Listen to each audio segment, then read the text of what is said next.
So as we head into February of 2025, the big news right at the beginning of the month is that Jupiter goes direct. So Jupiter's going to go direct at 11 degrees of Gemini after having been retrograde for a number of months. And Jupiter is the planet of growth, of expansion, of opportunities, of new possibilities. But remember, every planet has a shadow side. And so Jupiter, some of the kind of qualities that it's important to just be aware of, especially when Jupiter changes direction, going retrograde or direct, is overexpansion, overconfident. This may not be the best time to go on some big gambling trip. You want to really be mindful of the meaning of what it is that you want to have expand or grow. So making sure that what you're focusing on around expansion or growth has meaning to you, that it is something that's got some sustainability. So as Jupiter's been retrograde in Gemini, there's been opportunities to really explore how we expand around what we're learning, what we're curious about, what we are taking in as far as information, and to kind of sort through and consider more carefully if the information that we've been receiving or putting out is information of quality, if we're learning the things that we want to learn about, if we're gathering information that is from a trusted source. One of the shadow sides of Gemini is the thief or the liar. So we want to make sure that we're using our powers of discernment to really take a look and be careful about information, especially with the movement of Jupiter at that time. And most likely because we've had that long learning period of Jupiter retrograde for several months, we're going to enter into the Jupiter direct with a greater sense of mindfulness and awareness going forward. The other big news in February comes at the end of the month when Mars goes direct. So we've got sort of two planets, one beginning the month and one ending the month. And both of these planets, Jupiter and Mars, have a sense of energizing, of bringing new areas of our life into a kind of a updated form. So Mars is going to go direct at 17 degrees of Cancer, and it's going to be hanging out in Cancer again until somewhere around the third week of April. So we've got February and March and a bit of April to continue to have that Mars in Cancer experience. So again, that's a bit more emotional, kind of connecting to our past, to our families, to our roots, to how we nourish ourselves, both physically with food, but also emotionally and spiritually. What does it mean to use our energy in a way that is deeply nourishing? So that's February, and I'm kind of, there's other things happening astrologically in February, but I really want to have some time to talk about March, because March of 2025 is one of the biggest months of the year for a number of reasons.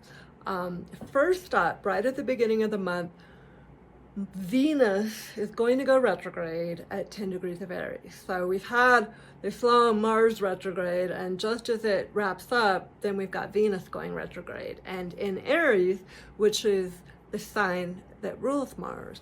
So that's an interesting one right there. Venus, the planet of love, relationships, the values, resources, how we make connection, art, beauty, aesthetics, is going to be in Aries, which is a sign that Venus has to kind of express herself differently, and then she's usually comfortable.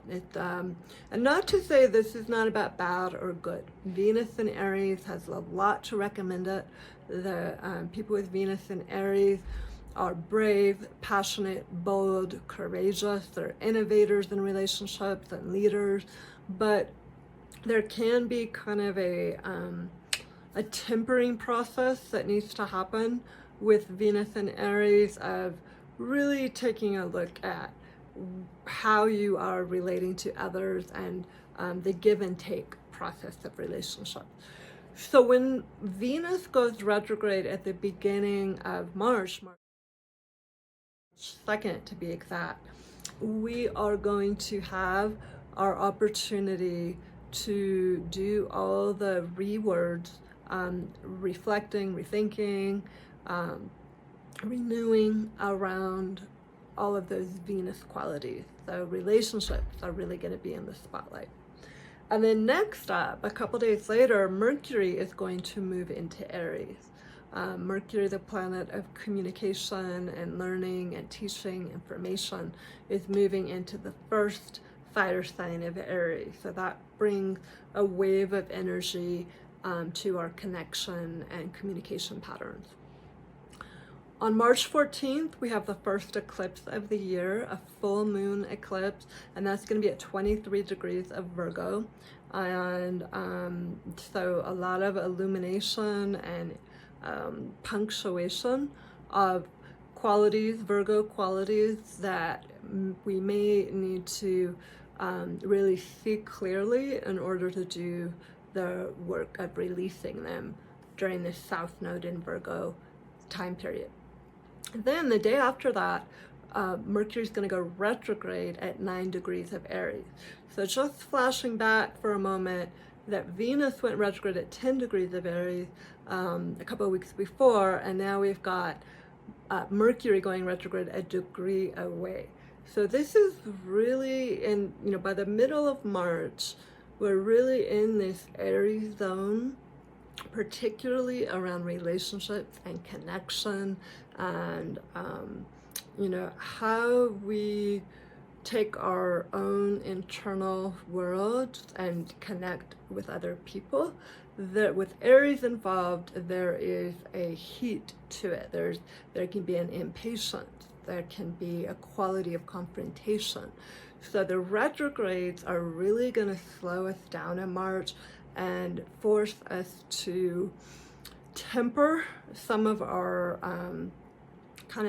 Aries rules the head. And so Aries people have lots of Aries, they tend to dive into things head first. And this retrograde time period is really going to encourage us to consider our headfirst dives a little more carefully, to slow them down. So there's a tension there because Aries likes to move fast, and the retrogrades by their nature slow it down. On March 21st, just like every year, sometimes it's 20th, sometimes it's the 21st, we have the spring equinox, and the sun moves into Aries. So we're going to have a whole Aries lineup happening here. Then by the end of the month, we've got the new moon eclipse, also at 9 degrees of Aries. So by now you're probably familiar with this degree zone of Aries, 9, 10. We've had Venus go retrograde there. We've had Mercury go retrograde there earlier in the month. And now at the end of the month, we have the new moon eclipse. So this is a time really more than any other year in recent memory where this spring equinox period, the astrological new year, gets off to a really banging start. This is most definitely, without reserve, I say a time of fresh new beginnings and starts. So we'll get into April next and cover a little bit of May and June, and then I'll do a whole new video about the second half of 2025. So the big news in April is that both Mercury and Venus go direct in the water sign of Pisces. And Mercury goes direct at 26 degrees, Venus goes direct at 24 degrees Pisces. So again, they're staying close together. We've got this return to a watery influence, even though we've been headed into some fire and air and the outer planets, we're still returning to water. So this overall trajectory that happens throughout 2025, where we're kind of inching our way into fire and air, which is more of a fast pace, things moving more quickly, but then going back into water, it really emphasizes this piece of kind of a planetary cosmic reminder to remember to return to our emotions. How are we feeling about this fast pace? How are we feeling about all the action? How are we feeling about the movement, about the new ideas and the new opportunities opening up? So as we get into April and Mercury and Venus go direct in Pisces, it's a reconnection with Source, with our divine, root, with how we immerse ourselves in an environment that reconnects us with spirit, with the divine, with our sense of compassion and kindness. So just remembering that in April. The other thing, though, that happens in April is we get a wave of fire again when on April 19th, Mars moves back into Leo. So Mars begins to move out of its retrograde shadow, and again, there's a little more momentum and a greater sense of progress that takes place when Mars begins to move out of its retrograde shadow. And that's towards the end of April and beginning of... As we get into May 4th, Pluto's going to go retrograde in the early degrees of Aquarius. And although Pluto is firmly settled in Aquarius now, this time period in May gives us an opportunity to kind of go back to some of the shadow experiences that have happened in the time frame that Pluto has moved into Aquarius, do some deep inner work at looking at our own piece of that collective shadow. And with Pluto in Aquarius, I've mentioned this before, but again, we're going to have this just taking a look at how technology is shifting, changing, and how we are as human beings having a relationship with some of the new technology coming in. The other big keyword for Aquarius is community, also the future. So how do we see ourselves in the future with other people? What do we want that to look like? We're going to be exploring what stands in the way of experiencing community in a way that feels positive and life affirming and supportive. There's a lot of shadow sides to community, and we're seeing a lot of these cult movies come out, documentaries about cults.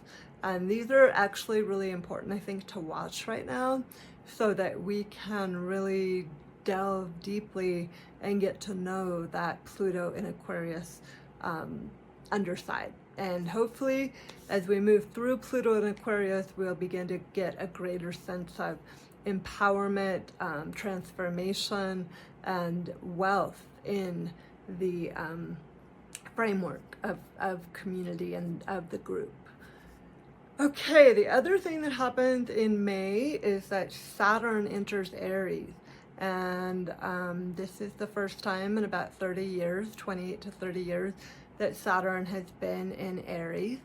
And so we are going to be having another one of the planets. And Saturn isn't technically an outer planet, it's known as a social planet, but Saturn is going to be joining Neptune in Aries, and so we've got one more fire, one of the kind of heavy hitter planets moving through a fire sign, also Aries. And Saturn is going to move back into Pisces for a little bit later in 2025, and then settle into Aries for about 2.5 years.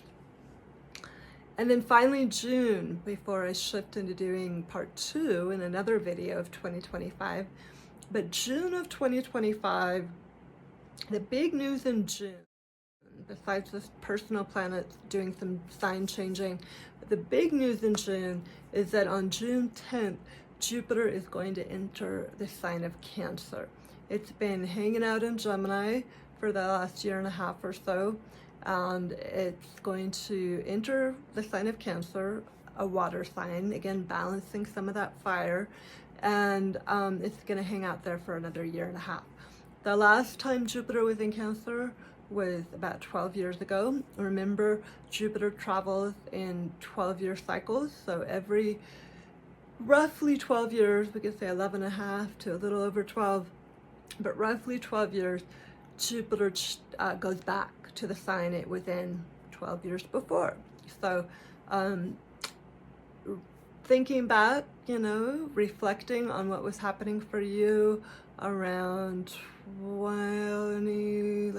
2013 or so. Probably we could safely say somewhere between 2012 and 2013. What was going on in your life around Jupiter themes? Growth, expansion, possibilities, but also overconfident, you know, being maybe too sure about things. Jupiter in Cancer, we're going to see that where the luck is, where the sense of growth is around Cancerian themes. We took a lot of heavy hits during COVID to the restaurant business. This could be a time where food, either in the form of restaurants or other forms, comes back in a bigger way. You know, maybe we're doing more cooking at home.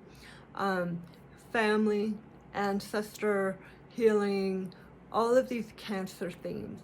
Cancer is also a sign of creativity and imagination and healing. So there can be a lot of growth and expansion and luck and possibilities as we shift into June.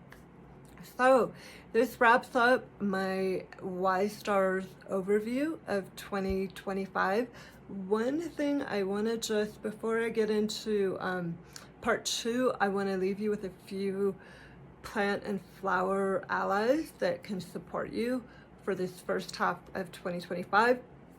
I'm looking at liver herbs, both because of some of the shifts in the sign of Jupiter, but also because of all these Aries, emergence of Aries planets and a lot of retrogrades for the first half of the year with Mars, Mercury, Venus.